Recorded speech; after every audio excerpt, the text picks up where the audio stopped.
இத்தனை பொருள் வச்சு ஒருத்தங்க ஏதோ ஒரு ப்ராப்ளம் அப்படின்னு வரும்போது நீங்க கழுப்பு எடுத்து அனுப்புறீங்க. இந்த பொருள்லாம் என்னென்ன மாதிரியான விஷயங்களுக்கான கழுப்பை எடுக்கிறதுக்கு ஆக்சுவலி பொருள் பயன்படுத்துறது பார்த்தீங்கன்னா அதில் முக்கியமான விஷயம் என்னென்னு பார்த்தீங்கன்னா கழுப்புன்ற விஷயமே வந்து பார்த்திங்கன்னா 3 விஷயத்தை 4-5 கூட பிரிக்கலாம். என்னென்னு பார்த்தீங்கன்னா இது இயற்கை மூலிமா வந்து ஏவல் பண்ணாலும் சரி, செய்வன பண்ணாலும் சரி, இந்த பில்லி சூனியம்ன்றல அந்த மாதிரி பண்ணாலுமே கழுப்பு எடுத்து தான் ஆகணும். ஆனால் இது தவிர்த்து இயற்கையாக வர்றது ஒன்று இருக்குது. இயற்கைன்னு என்ன தெரியுமா பிரச்சனைகள் காட்டும். அந்த மாதிரி சிம்டம்ஸ் காட்டும் போது என்கிட்ட வந்தாங்கன்னா அப்போ அவங்கள உட்கார வச்சு பார்த்தீங்கன்னா ஒரு கவுச்சித்தன்மை எனக்கு தேவை அப்படின்னு சொல்லி நான் போய் 1/2 கிலோ சிக்கனோ இல்லை 1/2 கிலோ மட்டன் வாங்கி இறக்க முடியுமா? முடியாது. அதுக்காக தான் வந்து அந்த கவுச்சித்தன்மைக்கு பயன்படுத்துறது தான் வந்து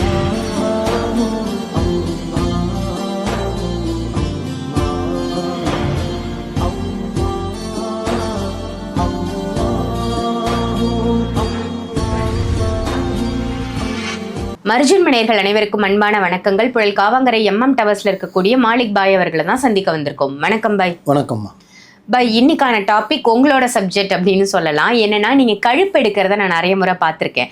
நீங்க முட்டையை மந்திரிக்கிறதுக்காக வச்சிருக்கீங்க, எலும்புச்சம்பழம் வச்சிருக்கீங்க, அதே மாதிரி உங்க பக்கத்துல எப்பவுமே அந்த மயிலிறகு அந்த ஸ்டிக் இருக்கும். ஸோ இத்தனை பொருள் வச்சு ஒருத்தங்க ஏதோ ஒரு ப்ராப்ளம் அப்படின்னு வரும்போது நீங்க கழுப்பு எடுத்து அனுப்புறீங்க. இந்த பொருள்லாம் என்னென்ன மாதிரியான விஷயங்களுக்கான கழுப்பை எடுக்கிறதுக்கு பயன்படுது?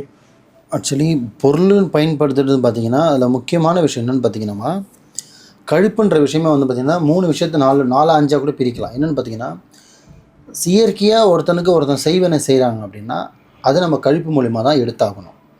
அதே செயற்கை மூலிமா ஒருத்தவங்களுக்கு ஏவல் மூலிமா அனுப்புகிறாங்கன்னா அதுவும் கழுப்பு மூலிமா எடுத்தாகணும்.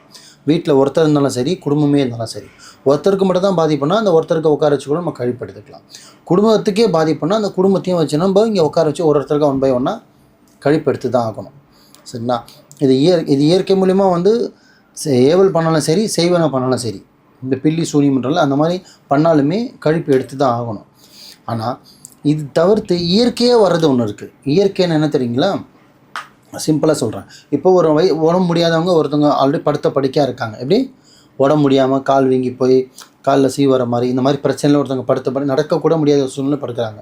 இப்போ என்கிட்ட ஒரு பேரண்ட்ஸ் வந்து எங்கள் அப்பா அப்படி படுத்துட்ருக்காரு, அதோட தூக்கிட்டு வர முடியாது, ஆனால் அவருக்கு நான் சரி பண்ணணும் அப்படின்னா நான் என்ன பண்ண முடியும்? அப்போ என்ன பண்ணால் முட்டையில் அரபியில் எழுதிட்டு என்ன விஷயமா எழுதிட்டு அவர் உடம்புல என்ன பிரச்சனையோ அது ஜின்னா எழுதிட்டு அந்த முட்டையை கையில் கொடுத்தோம் அப்படின்னா அதை எடுத்துகிட்டு போய் என்ன பண்ணுவாங்கன்னா படுக்கையாக இருக்காருல்ல அவரோட ரைட்டில் ஒரு 3 சுற்று, லெஃப்ட்டில் ஒரு 3 சுற்று சுற்றிட்டு தலையிலேருந்து அப்படியே உடம்பு வழியாக சுற்றிட்டு என்ன பண்ணுவேன், கால் முன்னாடி இல்லை தலை மாட்டினே வச்சுருவேன். கரெக்டாக 7 நாள் 11 நாள் வைக்க சொல்லுவேன். 11 நாள் வச்சுட்டு 11ஆம் நாள் இல்லை 7ஆவது நாள் 8ஆவது நாள் காலை அந்த மாதிரி எடுத்து அதை வந்து ரோட்டில் போய்ட்டு என்ன சொல்கிறேன், சுருகாலில் புதைச்சிருங்க, இல்லை சுருகாலில் எரிச்சிருங்க, இல்லை சுருகாலில் புதைச்சிருங்கன்னு சொல்லுவேன். நம்ம ஆளுங்க என்ன பண்ணுவாங்கன்னா சில பேர் பயந்து என்ன பண்ணுவாங்கன்னா 3 ரோடு முக்குலையும் 4 ரோடு பெரிய இடத்துல 3 விடிகாலில் போய் போட்டு வந்துடுவாங்க யாரும் பார்க்கறதுக்கு முன்னாடி. இவங்க சேஃப் ஆகிடுவாங்க. ஆனால் அந்த விடிகால போகிறது வந்து பார்த்திங்கன்னா நடமாட்டம் நடக்கிற டைமு, எல்லாம் வேலை வெட்டிக்கு பரபரப்பாக போகிற டைமு, தீட்டு நேரத்தில் போவாங்க, நார்மலாக இருக்கும், பீரியட் டைமில் லேடிஸ் போவாங்க, எப்படி வேணாலும் சூழ்நிலை இருக்கும். அதே மாதிரி அந்த மாதிரி போட்டு இவங்க சேஃப் ஆகிடுவாங்க. ஆனால் அதை போட்டு வந்து ஒரு 1/2 மணி நேரத்துக்குள்ளே அந்த ஈரத்தன்மை காயறதுக்குள்ளே பலவீனமான ஆளும், இந்த மாதிரி பீரியடில் இருக்கிற ஆளும், உடம்பு முடியாதவங்க இருக்கவங்க, பலவீனமான இருக்குங்க, சில நட்சத்திரத்தில் போகிறவங்க டக்குன்னு அதை கிராஸ் பண்ணாலுமே இல்லை அதை தாண்டினாலுமே இல்லை அதை மெரிச்சிட்டாலுமே அந்த எஃபெக்ட் அவங்களுக்கு உடம்புல வந்துடும். புரியுதுங்களா? அப்படி வந்துருச்சுன்னா இப்போ நம்ம அது எதில் இருக்கணும்? நான் இதில் கொடுத்தேன், முட்டையில் கொடுத்துருந்தேன். இப்போ ஒருத்தவங்க முட்டையை மெரிச்சிட்டாங்க. ஸோ உடம்புல வந்து ஒரு பேட் வைப்ரேஷன் வந்துருச்சு. அதை வந்து அவங்கள தூங்க விடாது. கெட்ட கனவு வரும், யாரோ பேசுகிற மாதிரி கேட்கும், காலை சீன்ற மாதிரி கேட்கும். அங்கன்னா உடம்புல எரிச்சல் இருந்துச்சோ அந்த உடம்புல எரிச்சல் வரும், காலெல்லாம் எரியும், காலில் நமிக்கும், காதில் பேசுகிற மாதிரி இருக்கும், யாரோ டிஸ்டர்ப் பண்ணுற மாதிரியே இருக்கும், ஃபிசிக்கலாக இருக்கிற மாதிரிலாம் ஃபீல் வரும் லேடிஸுங்களுக்கு. இந்த மாதிரிலாம் பிரச்சனைகள் காட்டும். அந்த மாதிரி சிம்டம்ஸ் காட்டும் போது என்கிட்ட வந்தாங்கன்னா அப்போ அவங்கள உட்கார வச்சு பார்த்தீங்கன்னா ஒரு கவுச்சித்தன்மை எனக்கு தேவை அப்படின்னு சொல்லி நான் போய் 1/2 கிலோ சிக்கனோ இல்லை 1/2 கிலோ மட்டன் வாங்கி இறக்க முடியுமா? முடியாது. அதுக்காக தான் வந்து அந்த கவுச்சித்தன்மைக்கு பயன்படுத்துறது தான் வந்து அந்த முட்டைன்ற ஒரு பொருள். நிறைய பேர் நினைக்கிறாங்க, நிறைய பேர் கமெண்ட்டில் கேட்டிருக்காங்க, ஏன் போய் அதை முட்டை தான் யூஸ் பண்ணணுமா, எலுமிச்சை பழம் தான் யூஸ் பண்ணணுமா, ஏன் கோஸு வாங்கிக்க வேண்டியது தானே, ஏன் இப்படியே கேட்டிருக்காங்க, புடலாம் வாங்கி வாங்கிட்டு தானே, கோஸு இவ்வளோ பெருசாக வாங்கி நான் சுத்தவ முடியும்? அதில் கவுச்சித்தன்மையாக இருக்குது. இந்த முட்டைன்றது இந்த நாட்டுக்கோழியில் இன்னும் நீச்சுத்தன்மை ஜாஸ்தி, இந்த பாய்லர் கோழியில் நீச்சுத்தன்மை ஜாஸ்தி. இந்த முட்டைன்ற விஷயத்த வந்து உடம்புல பார்த்திங்கன்னா தலைமையில் வச்சு ஓதி என்ன பண்ணும், உடம்பு வந்து இறக்கும்போது அதில் இருந்த அந்த பேட் வைப்ரேஷன் பார்த்திங்கன்னா இந்த முட்டையில் இறங்கும். இதுக்கு ஆசைப்பட்டு இதில் வெளியே வந்துடும். ஸோ உடம்புலேருந்து வெளில வர மாதிரி. அப்புறம் அவங்களுக்கு ஒரு கட்டு போட்டு ஒரு தாயத்து போட்டு தண்ணி தெளித்து தண்ணி குடிக்க சொன்னால் இவங்க சேஃபு. ஸோ அந்த பொருளை தான் வந்து எடுத்துகிட்டு போயிட்டு கபரஸ்தானில் வச்சு அவங்க போட்டிருந்த துணி, காலடி மண், அவங்களோட உச்சி முடி என்ன எடுக்கிறேன், உச்சி முடியும் எடுத்துக்கிறேன், உடம்புலேருந்து வேர்வைப்பட்ட துணியும் எடுத்துக்கிறேன், காலடி அச்சத்துலேருந்து மண்ணும் எடுத்துக்கிறேன். ஸோ ஒரு மனுஷங்கிட்டேருந்து 3 வெளியில் வந்துடுது. இயற்கையாக வர எல்லாமே வெளியே வந்துடுது. ஸோ அப்படி வரும்போது அதை எல்லாத்தையும் போட்டு இந்த இறக்கின முட்டை, எலுமிச்சப்பழம் எல்லாத்தையும் வச்சு கபரஸ்தானில் எரிச்சிருவேன். காலடி மண்ணும் எரிஞ்சிடும், தலை முடியும் எரிஞ்சிடும், உடம்புல துணியும் எரிஞ்சிடும். ஸோ அந்த மனுஷன் வந்து முடிஞ்சிருச்சு. அப்படி அவனை இல்லை, அந்த ஆத்மா வந்து இந்த முட்டையில் வந்துச்சு. முட்டையை உடனே ஸ்பாட்டில் எரிச்சிருவேன். கபரஸ்தானில் சுடுகாட்டில் வச்சு எரிச்சிட்டோன்னா அத்தோட அந்த மனுஷனுக்கு கிளியராக திருப்பி அதை அவன் ஆசைப்பட்டு அவன் வீட்டாண்டியோ இல்லை அவனை நாடியோ போகாது. இது இயற்கையாக பண்ணியிருந்தாலும் சரி, செயற்கையாக பண்ணியிருந்தாலும் சரி. நான் ஷார்ட்டாக சொல்லியிருக்கேன், ஒன்று நிறைய இருக்குது.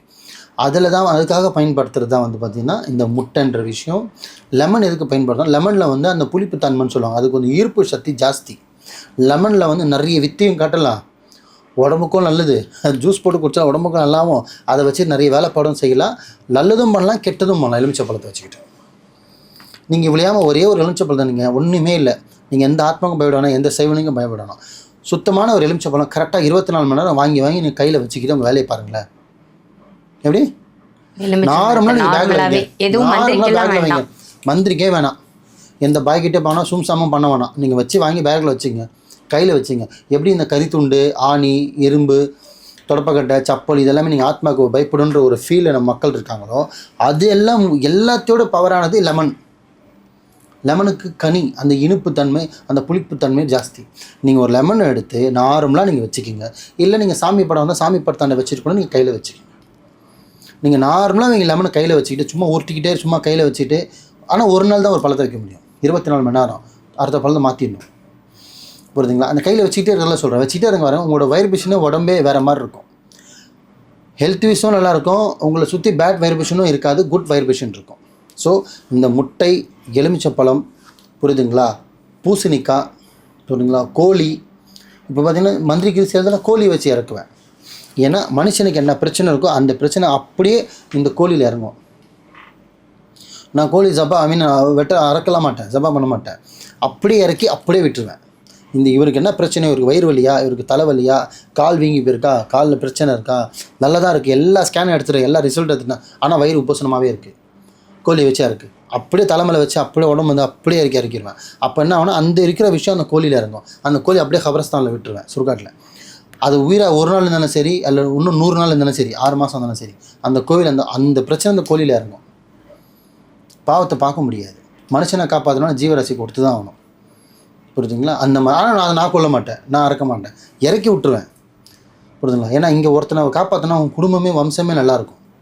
ஒரு கோழி தானே, அது இறைவன் படைச்சது தான், அது படைச்சிருவான்.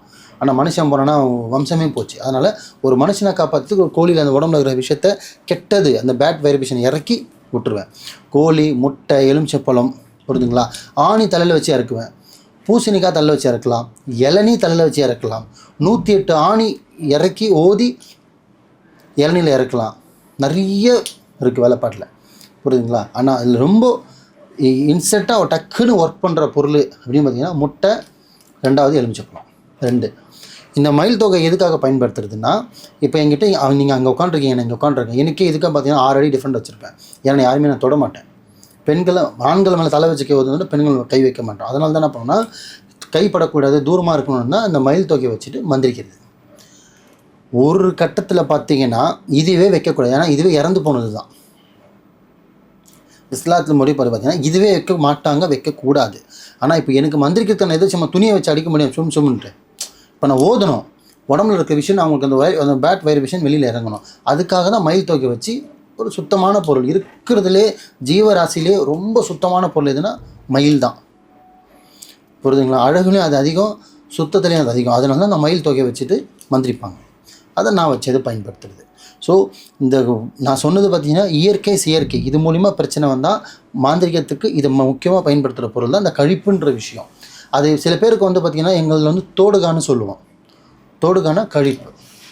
சில பேர் எல்லாத்துக்கும் கழிப்பான்னு கிடையாது, ஒன்றுக்கு ஒரு வேலை இருக்குது. இப்போ நான் என்ன வேலை செய்யணும் அவங்க சொன்னால் புரியாது, அதனால் கழிப்பு எடுக்கணுங்க அப்படின்னா அவங்க புரிஞ்சுப்பாங்க. ஸோ அதுதான் விஷயம், வேறு ஒன்றும் இல்லை. சிறப்பு பாய். ஏன்னா இந்த கழிப்பு எதனால இதெல்லாம் வச்சு எடுக்கிறாங்க அப்படின்னு ஒரு சந்தேகம் மக்களுக்கு இருந்திருக்கும். இந்த பதிவின் வாயிலாக அந்த சந்தேகம் முழுமையாக தீர்ந்திருக்கும், முழு நம்பிக்கையும் கிடைச்சிருக்கும் அப்படின்னு சொல்லலாம். அருமையான தகவல். நன்றி பாய். நன்றிம்மா.